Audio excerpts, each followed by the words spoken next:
Picture this. You're standing in the doorway of your childhood home on Christmas Eve, snow falling, while your father hurls your wrapped gifts into the freezing darkness. "Get out of my house!" he screams as 15 relatives watch. Your golden child brother starts slow clapping. Your mother turns away.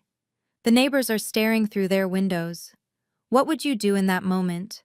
Walk away forever, or play the card you've been holding for 3 years?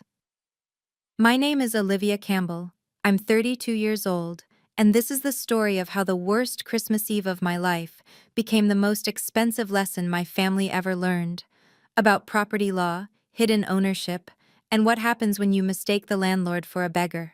If you're watching this, please subscribe and let me know where you are watching from. For 8 years, I sent $3,500 home every month like clockwork. Direct deposit, first of the month, never missed once. The money covered Mom's medical bills, Dad's retirement gap, and Marcus's temporary setbacks that somehow became permanent. I have the bank statements. 96 consecutive transfers totaling $336,000. But here's the thing about being the invisible daughter. Your contributions become someone else's story. Every family dinner, Dad would raise his glass to Marcus. "Thank God for our son's support," he'd say, while Marcus would nod modestly, accepting praise for money he never sent. Mom's thank you cards went to Marcus's apartment. The one she sent after her hip surgery, a $45,000 bill I covered entirely, sits in my desk drawer. "Dearest Marcus, your generosity saved us." I kept every receipt, every cleared check, every wire transfer confirmation. Not out of spite, but out of habit. As a principal architect, documentation is second nature. Buildings don't stand on good intentions. They need proof of every beam, every joint, every foundation stone. I applied the same principle to family finances. The truth would surface eventually, I told myself. Truth always does. What I didn't expect was that when it finally emerged, it would arrive with police sirens and eviction notices. But I'm getting ahead of myself. To understand how we got to that Christmas Eve, you need to know exactly what kind of family dynamic we're talking about. The kind where one child's promotion to principal architect with a $180,000 salary gets mentioned as an afterthought, while the other child's vague promises about startup funding get standing ovations. Thanksgiving 2024 should have been my warning. Marcus held court at the dinner table, spinning tales about his startup's imminent breakthrough. $5 million in Series B funding, he claimed. Japanese investors fighting over equity stakes. IPO by Q3 2025. Our aunts and uncles hung on every word while Dad beamed like Marcus had just cured cancer. "My brilliant son," Dad announced to the room of 15 relatives, his hand on Marcus's shoulder. "Future of the family right here." Then, almost as an afterthought, he glanced my way. "Oh, and Olivia also has a job." Also has a job. That's how you describe someone making $180,000 a year designing the new Seattle Tech Center. Someone whose firm just won the contract for the waterfront renovation project worth $50 million. Someone who, 3 weeks earlier, became the youngest principal architect in company history. Cousin Beth asked what I did. Before I could answer, Marcus jumped in. "She draws buildings or something. Anyway, about our expansion into Asian markets." I excused myself to help Mom in the kitchen. She was struggling with the turkey platter, her arthritis acting up again. The medication that helped, the one costing $800 a month that I'd been paying for since 2019, seemed to be working less lately. "Your brother's doing so well," she said, not looking at me. "Taking care of everyone. 32 years old, designing million-dollar buildings, yet still Olivia also has a job at family dinners." I wondered what it would take for them to see me, really see me. In 17 days, I'd have my answer, and they'd see more than they bargained for. December 20th, Marcus called me at work. His voice had that familiar edge, the one that meant he needed money, but would frame it as me helping the family. "Olivia, we need to talk about the house situation." The house situation. That's what he called being $500,000 in debt, with 3 investors pulling out, and 2 lawsuits pending. His startup, supposedly worth millions last month, was hemorrhaging money faster than a severed artery. "I need you to co-sign some paperwork," he continued. "Just a formality. We're using Mom and Dad's house as collateral for a bridge loan." Mom and Dad's house. The Victorian on Maple Avenue. 4 bedrooms, 3 baths, original hardwood floors, worth $2.8 million in today's market. The house where we grew up. The house Dad lost to the bank in 2021, due to a gambling debt he still won't admit existed. "Send me the documents," I said, knowing exactly what I'd find. The email arrived within minutes. Loan application for $500,000. My signature required as family co-guarantor. The collateral, 47 Maple Avenue, Seattle, WA. Property owners, Robert and Linda Campbell. Except Robert and Linda Campbell hadn't owned that property for 3 years. I opened my office safe and pulled out a folder marked Emerald Property LLC. Inside, a deed of sale dated July 15, 2021. Purchase price, $1.4 million. Buyer, Emerald Property LLC. Sole member, Olivia Campbell. The house they wanted to mortgage had my name on it since July 2021. They just didn't know it yet. "Family helps family," Dad would say. He was right. I'd been helping all along, just not in the way they thought. December 23rd, the manipulation intensified. Mom texted me at 6 a.m. "Please help your brother, sweetheart. He's the only one looking after us." By noon, I had 17 messages from various family members. Aunt Patricia called me selfish. Uncle Tony said I was betraying family values. Cousin Derek, who borrowed $5,000 from me in 2020 and never paid it back, lectured me about loyalty. Marcus had been busy. He'd told everyone I was sitting on savings while refusing to help save the family home. The narrative was perfect. Successful sister watches as generous brother loses everything trying to support aging parents. What Marcus didn't mention, the aging parents he was supposedly supporting hadn't received a cent from him in 5 years. The medical bills, the property taxes, the home repairs, all came from my selfish bank account. That evening, Mom called. 15 people are coming for Christmas Eve dinner tomorrow. Please don't make a scene. Just sign the papers, for family unity." Family unity. The kind where one person pays and another takes credit. The kind where truth is less important than appearance. I sat in my downtown condo, looking at the property deed in my hands. Emerald Property LLC. Formed in 2021, when I realized Dad's gambling would cost them everything. The bank had foreclosed. The auction was set. I bought it through the LLC and let them move back in, telling them a private investor had purchased it and would rent to them for $1 a year. 3 years of protecting them from the truth. 3 years of being their secret safety net. Tomorrow the net would be pulled away. But not by me. By their own hands. If you've ever been the family scapegoat who secretly held all the cards, hit that subscribe button. I'm curious, what would you have done in my position? Let me know in the comments. Now, let's get to the Christmas Eve showdown that changed everything. 7:30 p.m., Christmas Eve. The house glowed with string lights and false cheer. 15 relatives packed into the living room, champagne flowing, Marcus holding court by the fireplace. I arrived with my usual contribution, a honey-glazed ham and 2 bottles of wine, which Mom immediately credited to Marcus's thoughtfulness. Dad didn't waste time.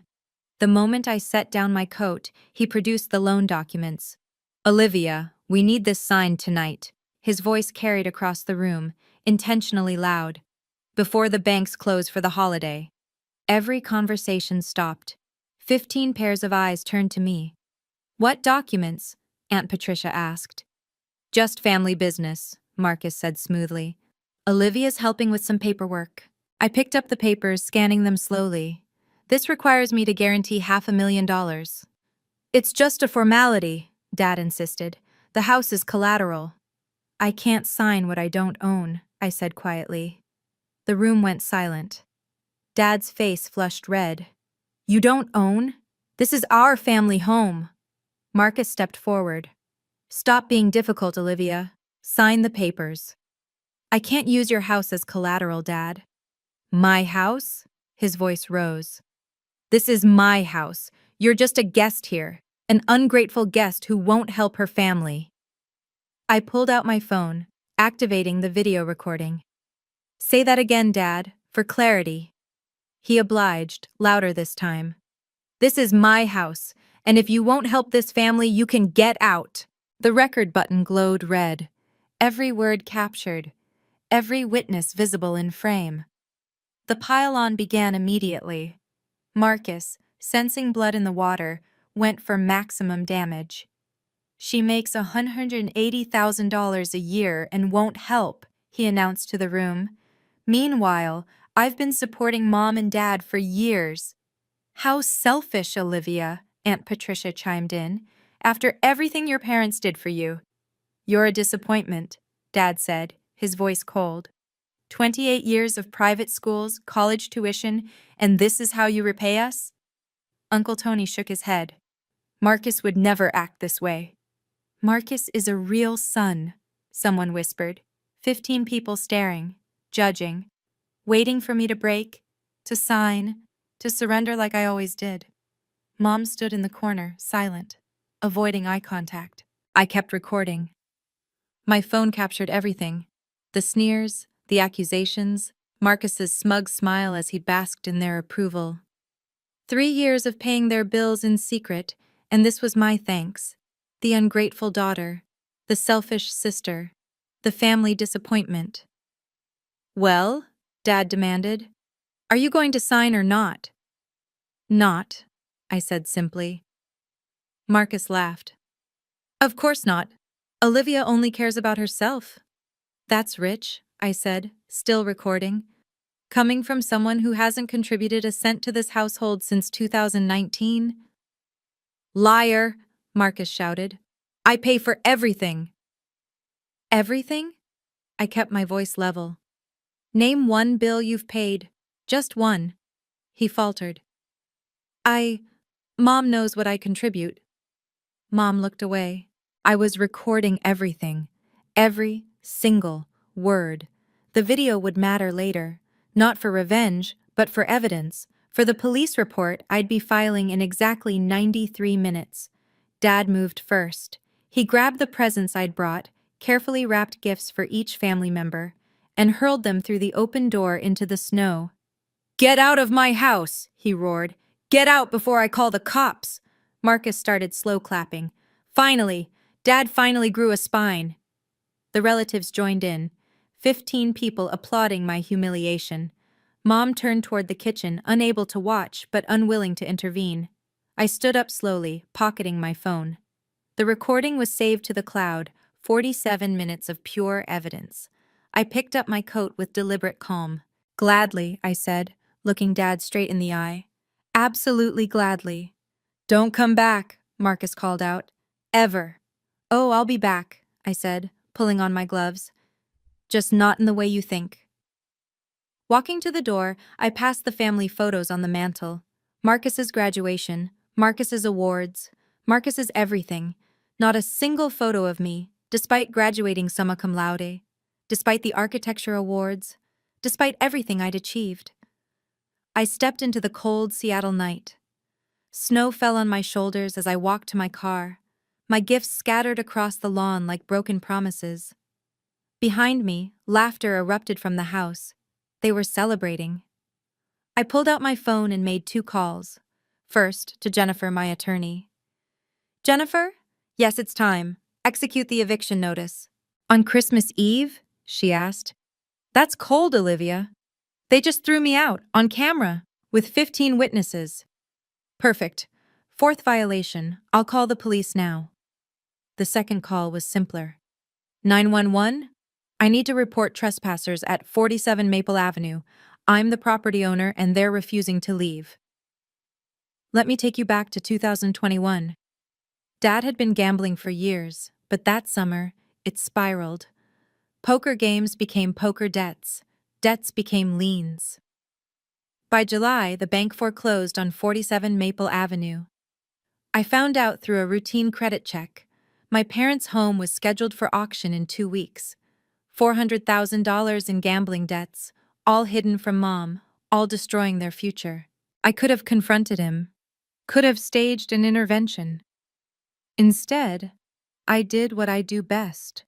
I solved the problem quietly. Emerald Property LLC was formed on July 10, 2021. 5 days later, I attended the foreclosure auction with a cashier's check for $1.4 million. The other bidders were flippers looking for profit. I was a daughter looking to protect her parents, even if they'd never protected me.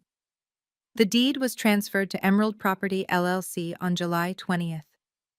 That same day, I had Jennifer draft a lease agreement. $1 per year, renewable annually, with one crucial provision. Lease may be terminated immediately upon violation of mutual respect clause, defined as verbal abuse, defamation, or hostile actions toward any family member. I told my parents a private investor had purchased the house and would rent it back to them for virtually nothing. Dad never questioned it. His pride wouldn't let him dig deeper into his good fortune. For 3 years, I let them live in my house while they credited Marcus for keeping them afloat. Every property tax bill, every repair, every insurance payment came from Emerald Property LLC. From me. The deed of sale, the LLC documents, the lease agreement, all waiting in my safe. Tonight, they'd finally see the light. The lease agreement was a masterpiece of legal foresight. Jennifer had insisted on the mutual respect clause after hearing about my family dynamics. "Olivia, you need protection," she'd said. "Financial abuse is still abuse." Page 3, Section 7. Violations of mutual respect include but are not limited to verbal aggression, public humiliation, false accusations, or defamatory statements. First violation, written warning. Second, formal notice. Third, final warning. Fourth, immediate termination with 24-hour evacuation notice. I'd already issued 3 warnings, all properly documented. First, August 2022, when Dad called me a failure as a daughter at Mom's birthday party. Email sent, delivery confirmed. Second, March 2023, when Marcus told my colleagues I was mentally unstable at a professional networking event. Certified letter, signature required. Third, November 2024, Thanksgiving dinner, when Dad announced I was a disappointment to the Campbell name. Written notice hand-delivered by process server. Jennifer had everything ready since November. The eviction notice was pre-signed, requiring only the 4th violation to activate. The police liaison was briefed. The locksmith was on call. "You're playing a long game," Jennifer had observed. "I'm not playing," I'd replied. "I'm just prepared." The video from tonight would serve as Exhibit D, the 4th and final violation. Throwing me out, calling me ungrateful, the public humiliation before 15 witnesses, all captured in 4K resolution with clear audio. The beautiful irony? Dad screaming, "Get out of my house," when it hadn't been his house for 3 years. The law doesn't care about your delusions. Property records don't lie. And contracts, especially ones drafted by Jennifer Smith, are bulletproof. 4th violation triggers immediate termination. Those were the terms. Their terms, signed willingly. I sat in my Tesla in the snow-covered street, heater running, watching the warm glow from the house. Through the windows, I could see them laughing, toasting, celebrating my exile. Mrs. Johnson from next door was walking her dog. She stopped when she saw me. "Olivia, why are you out here, dear? It's Christmas Eve." "Family disagreement," I said simply. She looked at the gift scattered in the snow, her face hardening. "Robert did this?" I nodded. "That man." She shook her head. "After everything you've done for them. I know it's you paying their bills, dear. The mailman talks." Inside, Marcus's voice boomed. Another toast to himself, no doubt. Another story about his success while spending my money. Don't come back, Marcus had shouted from the doorway, making sure the whole neighborhood heard. You're not welcome here anymore. She never was welcome, Dad added. Should have kicked her out years ago. I started the car and drove away slowly. In my rearview mirror, Mrs. Johnson was taking photos of the scattered gifts in the snow. Evidence has a way of accumulating when you're in the right. At 9:15 p.m., I pulled into a Starbucks parking lot and called 911. 911, what's your emergency? I need to report trespassers at 47 Maple Avenue. I'm the property owner. There are approximately 15 people refusing to leave my property after being served proper eviction notice. Are you in immediate danger? No, I've left the property for my safety. But they're still there, throwing parties, and I have video evidence of them destroying my belongings and threatening me. We'll dispatch units immediately. Can you meet officers at the property? I'll be there in 20 minutes. Back at 47 Maple Avenue, the party continued in full swing. Marcus had opened the bottle of champagne I'd brought, a $200 bottle I'd been saving for a special occasion. Well, this would certainly qualify. Finally free of that burden, Dad announced, raising his glass. 28 years of disappointment, gone. She'll come crawling back, Aunt Patricia predicted. They always do. Not this time, Marcus said confidently. I made sure everyone knows what kind of person she really is. Selfish, greedy, heartless. Mom stood by the window, staring out at the snow. She hadn't moved in 10 minutes, hadn't touched her champagne, hadn't joined the celebration. Linda, come toast, Dad called to her. I'm watching for carolers, she said quietly. But she wasn't watching for carolers. She was watching the street, perhaps wondering if her daughter was still out there in the cold. Or perhaps knowing something the others didn't.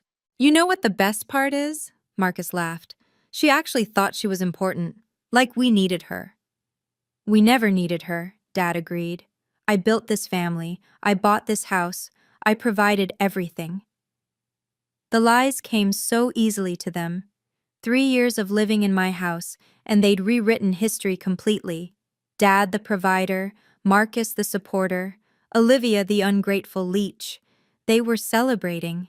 In my house, using my champagne, toasting my exile with property I'd saved from their recklessness. At 9:43 p.m., blue and red lights began reflecting off the snow outside. Mom saw them first. Robert, she said, her voice strange. The police are here. Dad smiled.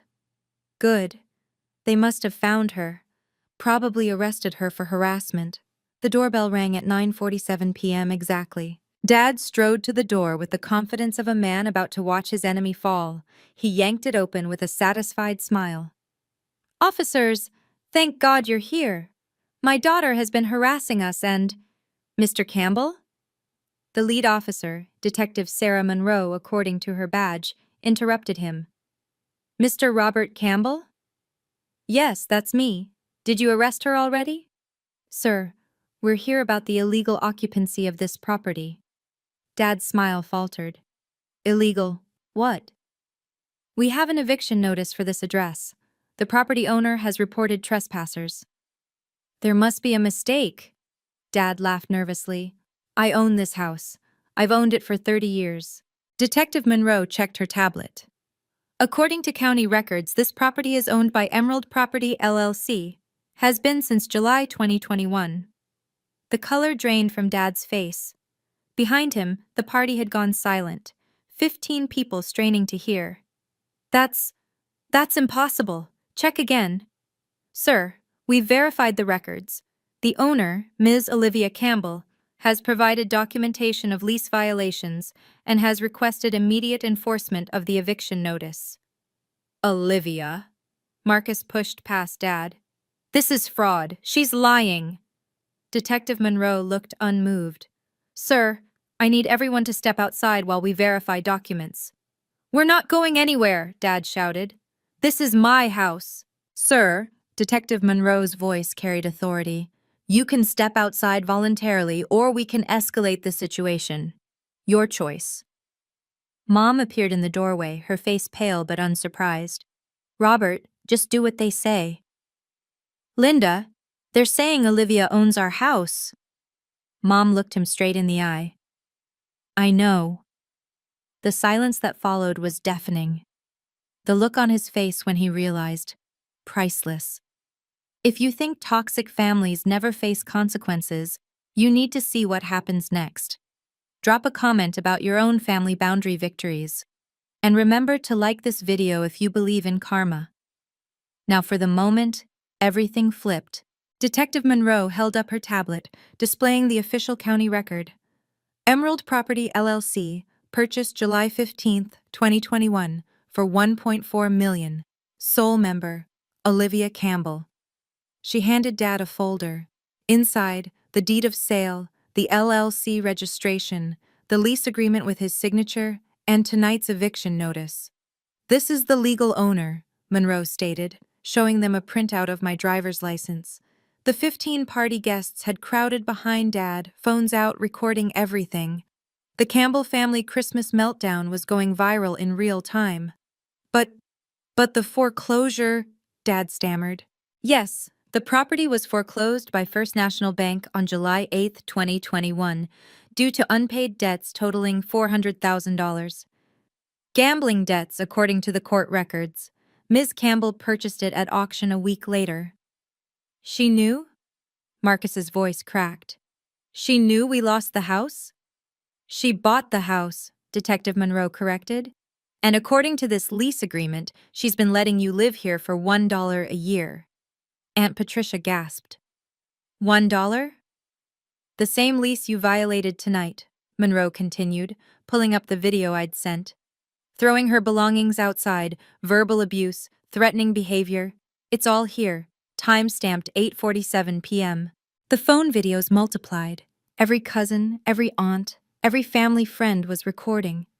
The golden son and the proud father, exposed as freeloaders in a house they didn't own. According to county records, you've been month-to-month tenants since 2021, Monroe added, scrolling through her tablet. Ms. Campbell has been paying all property taxes, insurance, and maintenance through Emerald Property LLC.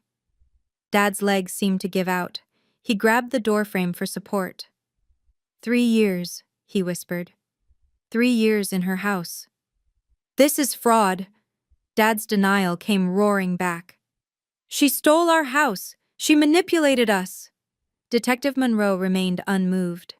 Sir, she bought it legally from the bank, after it was foreclosed. I never lost the house to foreclosure. Monroe pulled up another document. Case number 2021 FC 4782, Robert Campbell, defendant. Foreclosure granted for non-payment of mortgage due to gambling debts totaling $400,000. 3 casino liens, 2 private poker debts. It's all public record. The neighbors had started gathering. Mrs. Johnson stood on her lawn, phone raised. Mr. Patterson from across the street, the Hendersons from 2 doors down, everyone watching Robert Campbell's empire crumble. The $400,000 poker debt? Mrs. Johnson called out. That's why you lost the house, Robert? And you let everyone think you were successful? Marcus tried damage control. This is a misunderstanding. Olivia's confused. Sir, Monroe cut him off. I've checked the database 3 times. Your sister legally owns this property. Has for 3 years. But she never said anything? According to the lease, she told you a private investor bought it. That investor was her LLC. Dad turned to Mom. Did you know about this? Mom's silence was answer enough. The bills stopped coming in 2021, Robert. No mortgage statements, no property tax notices, nothing. But the house stayed warm, the lights stayed on. Only Olivia would protect us like that. You knew? I suspected. A mother knows who really pays the bills. The crowd grew larger. Someone had started a Facebook Live. Campbell family, evicted from daughter's house, was already trending in local groups. Check again, Dad demanded desperately. There has to be a mistake. Sir, there's no mistake. You have 1 hour to collect your belongings. Marcus's phone rang, the Japanese investor. He answered with forced confidence, walking away from the crowd. Yamamoto-san? Yes, just a small family matter. What? No, the house is… well, it's… Everyone could hear the angry Japanese through the speaker. Marcus's face went white. The collateral? It's… technically… not exactly ours. The shouting intensified. Marcus held the phone away from his ear. Please, Yamamoto-san, we can find other… The line went dead. Marcus stared at his phone like it had betrayed him. They pulled out, he said numbly. 2 million. Gone. He turned to me. I'd just arrived back at the property with Jennifer. You destroyed my company.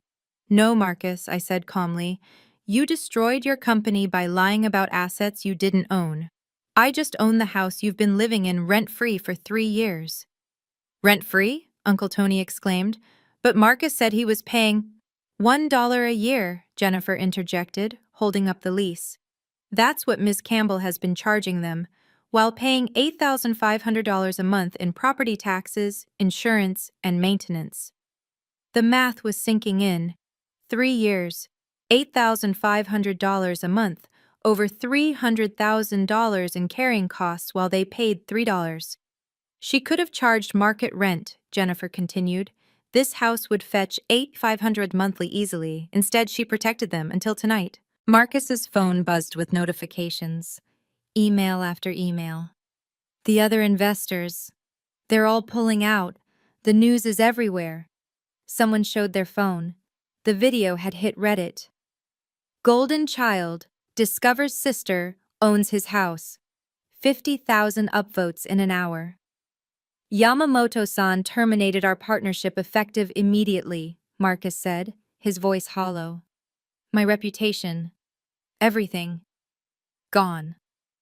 Mom stepped forward, her voice clear for the first time all night. I knew, Robert. Everyone turned to stare. The bills stopped coming in 2021. No mortgage statements, no property tax, no insurance notices, but somehow everything stayed paid. The refrigerator broke. It was fixed the next day. The roof leaked, repaired within a week. Only one person in this family actually takes care of things instead of just talking about it. She turned to me. I found the Emerald Property LLC registration online 6 months ago. Your middle name is Emerald. Your grandmother's name. Dad's face was purple. You knew our daughter owned this house and said nothing? You threw our daughter out of her own house, Robert, while taking credit for money she sent, while praising Marcus for bills she paid, while calling her a disappointment when she's the only reason we're not homeless. The crowd was riveted. This was better than any Christmas special. Mom pulled something from her pocket, a thank you card. This is the one I never sent. It says, Dear Olivia, thank you for saving us. I know it's you. It's always been you. She looked at Marcus. Your sister paid for my hip surgery, my medications, the specialists, every single bill, while you took credit and bought yourself a Tesla with investor money. Then back to Dad. She protected us even when you gambled away our home, even when you insulted her, even when you loved the idea of a successful son more than the reality of a successful daughter. Mom walked over to me.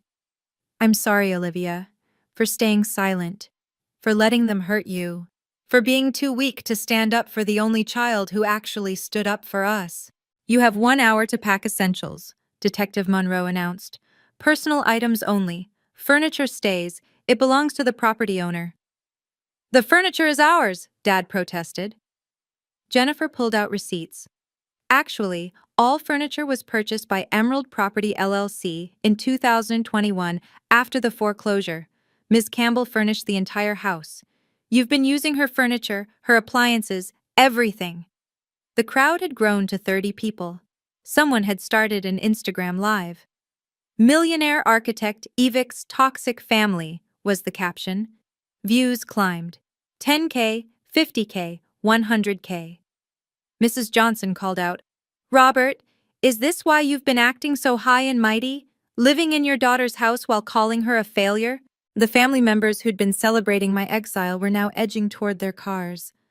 Aunt Patricia tried to slip away unnoticed. "Patricia," I called out, "weren't you just calling me selfish?" She froze, her face red. The cameras turned to her. Uncle Tony was already at his car. Cousin Derek had vanished entirely.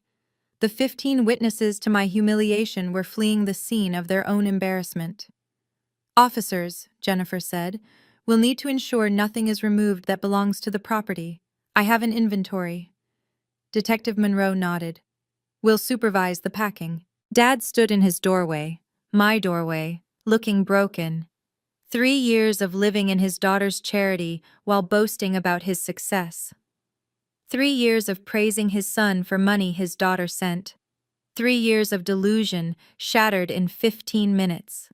The Facebook Live comment section was brutal. "Imagine being that ungrateful. The daughter is a saint. Golden child got what he deserved. Dad's a gambling loser living off his daughter. The golden child eviction." That's what they called it online. And it was just getting started. At 10:30 p.m., I returned with Jennifer in her black BMW. I changed into my best suit, the one I wore to close million-dollar deals.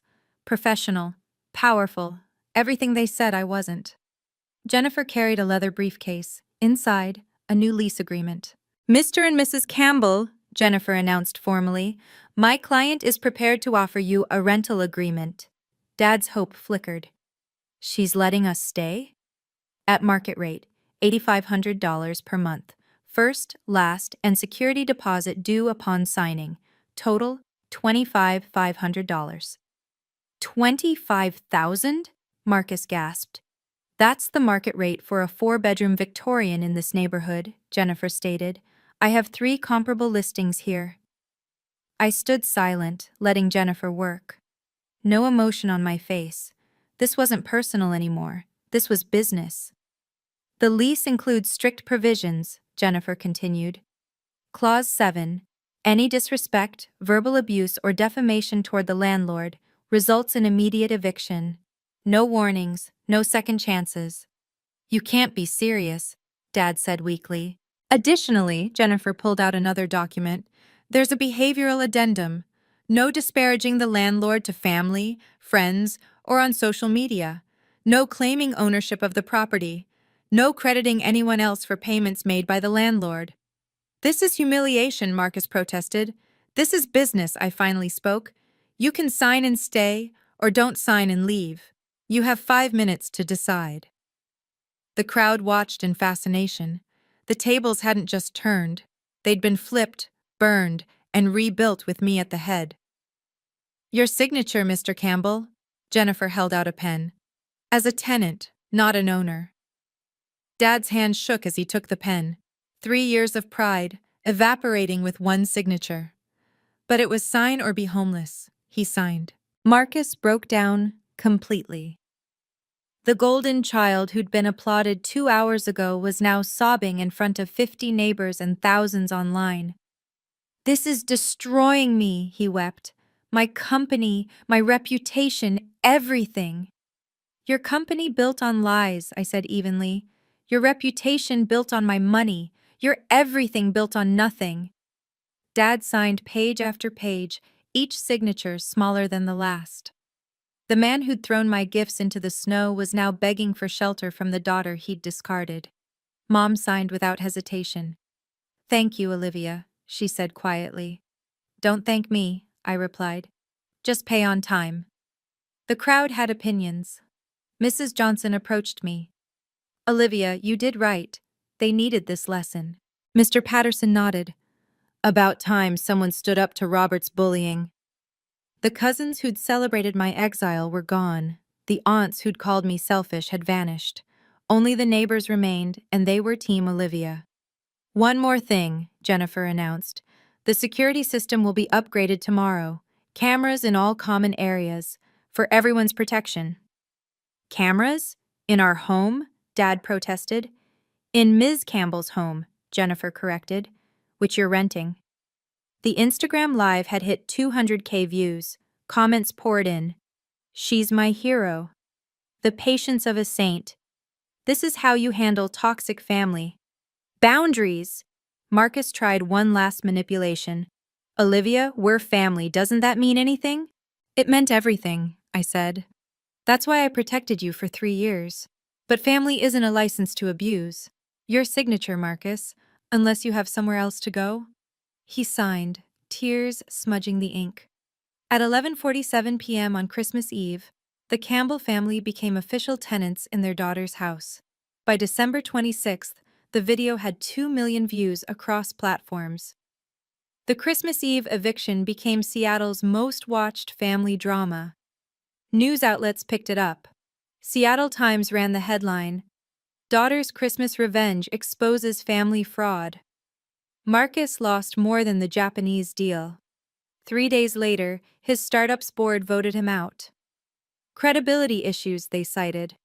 His LinkedIn went from CEO and founder to seeking new opportunities nobody was offering. Dad's former colleagues from the bank reached out, not to support, but to distance themselves. The country club revoked his membership. Financial irregularities was the official reason. The real reason? Nobody wanted to associate with a man who'd lost his house gambling, then lived off his daughter while calling her a failure. The numbers were brutal but precise. Marcus's lost deals, $2 million confirmed, $5 million projected, Dad's country club refund, $0, membership non-refundable. Family reputation, 2 million people knew the truth. Rent collected in January, $8,500, paid in full, on time. Mom started therapy. She sent me a text. Learning to use my voice. Should have done it 30 years ago. I didn't respond. Tenants and landlords don't need personal relationships. The neighborhood dynamic shifted completely. Mrs. Johnson brought me cookies. For the best Christmas gift our street ever got, watching Robert get his comeuppance. Mr. Patterson offered to testify if they ever challenged the eviction. I've got doorbell footage of him throwing your gifts, just in case. But the best metric? The first rent payment. January 1st, 9 a.m. Sharp. $8,500 transferred to Emerald Property, LLC. Memo line, January rent, tenants. Not mom and dad, not parents, tenants. The power structure had permanently shifted. I didn't let the money sit idle. Every dollar of rent went straight to the Emerald Foundation, established January 15, 2025. Mission: fund STEM education for young women from difficult family situations. Women who were told they weren't enough. Women whose achievements were ignored. Women who needed someone to believe in them when their families wouldn't. The first scholarship recipients were announced in March. Sarah Chen, changed from Smith in the application, 19, computer science major. Parents told her coding is for boys. Maria Rodriguez, 22, engineering student. Family wanted her to marry instead of study. Ashley Thompson, 20. Architecture major, father said, women can't design buildings. Rebecca Williams, 18, mathematics prodigy, brother got the college fund. Jennifer Park, 21, physics major, parents only celebrated her brother's B's while ignoring her A's. Each received $20,000, funded by the people who'd called me selfish. The University of Washington became our partner. They featured the foundation in their newsletter. Local architect transforms family rejection into educational opportunity. The irony wasn't lost on anyone. Marcus, who'd claimed to be changing the world with his startup, was unemployed. I, the disappointment, was actually changing lives. The foundation's website included one line that went viral: funded by rent from the family who said I was worthless. By June, we'd raised additional funds. Tech companies loved the story. Microsoft donated $100,000. Amazon matched it. The girl who was just drawing buildings or something had built something that mattered. The fifth scholarship went to a young woman whose father had gambled away her college fund. She was studying architecture. Her essay began, I want to build homes for people who've never had one. I cried reading that. Then I doubled her scholarship. May 2025. Marcus sent an email. 5 pages of apology, self-reflection, and desperation. I've lost everything. My company, reputation, friends, even my girlfriend left. She saw the video. Everyone saw the video. I need my sister back. I responded with one line. Rent is due on the 1st. Father's Day came with a card slipped under my door. To my successful daughter, it read.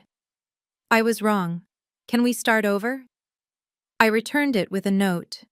Please use the proper channels. All tenant communications go through the property manager. Mom tried a different approach. Coffee invitations every Wednesday. Just to talk. Not as tenant and landlord, as mother and daughter. I don't have coffee with tenants, I replied. It's inappropriate. They'd wanted me out of the family. They got their wish. Now they had a landlord instead of a daughter. The boundaries were ironclad. No family dinners, no holiday visits, no personal conversations, no exceptions. You're being cruel, Aunt Patricia messaged me. I'm being professional, I responded.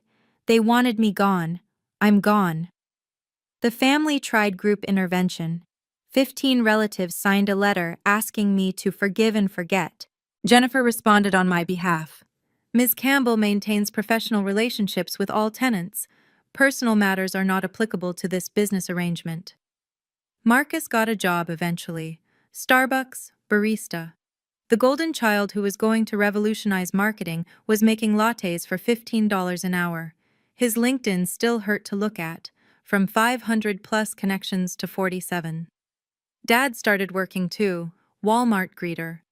The banking executive who'd thrown his daughter out on Christmas Eve was saying, "Welcome to Walmart," to survive. Tenants and landlord only, I reminded them when they tried to share their struggles. Professional, distant, exactly what they'd made me. 11 months later, I sit in my downtown condo, reviewing November's rent payment. On time, as always. They learned quickly that late payments meant late fees. The Christmas Eve eviction changed everything, not just for them, but for me. I went from people pleaser to boundary setter, from invisible daughter to visible success, from family scapegoat to family landlord. The house on Maple Avenue stands as a monument to transformation. What was once my prison became my property. What was once their castle became their rental. I don't regret the eviction. I don't regret the exposure. I don't regret the boundaries. Some might say I'm cold. I prefer clear. The family dynamics are forever altered. There's no warmth, no connection, no relationship, but there's also no abuse, no gaslighting, no theft of credit. It's a fair trade. I found my real family elsewhere. Jennifer, who became more than my lawyer, she became my friend. Mrs. Johnson, who invites me for Sunday dinners where I'm celebrated, not tolerated.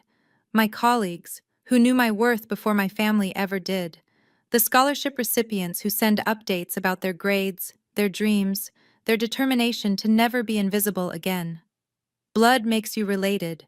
Loyalty makes you family. The people who threw me out in the snow weren't family. They were relatives who happened to live in my house. The Emerald Foundation continues growing. We've funded 20 women so far. Each one reminds me why boundaries matter. You can't pour from an empty cup. You can't help others while being drained by those who should protect you.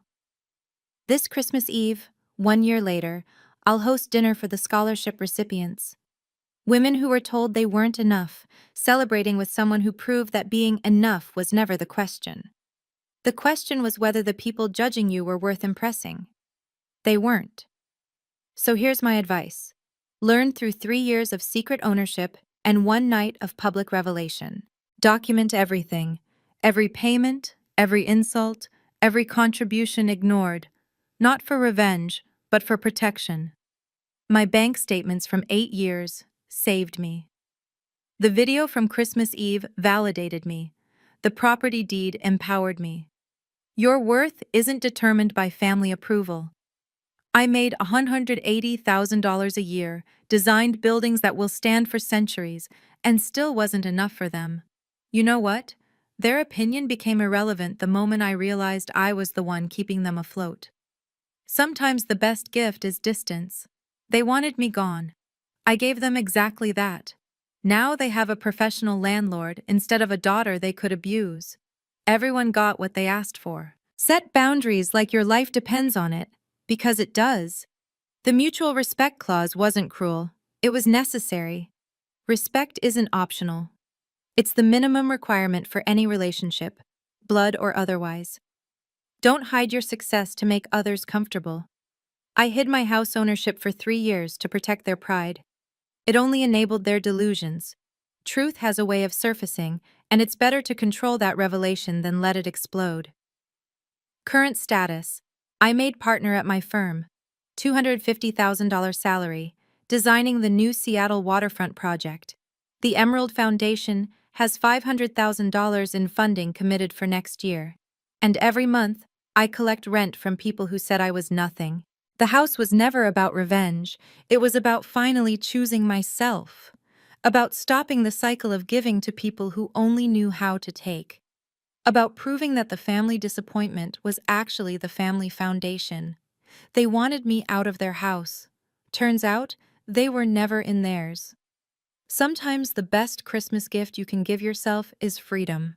And sometimes, that freedom comes with an eviction notice. If my story resonated with you, please subscribe and share it with someone who needs to hear that it's okay to set boundaries with toxic family. Comment below. What boundaries do you wish you could set? And remember, sometimes the best Christmas gift you can give yourself is freedom. I'm Olivia Campbell, and this was my story.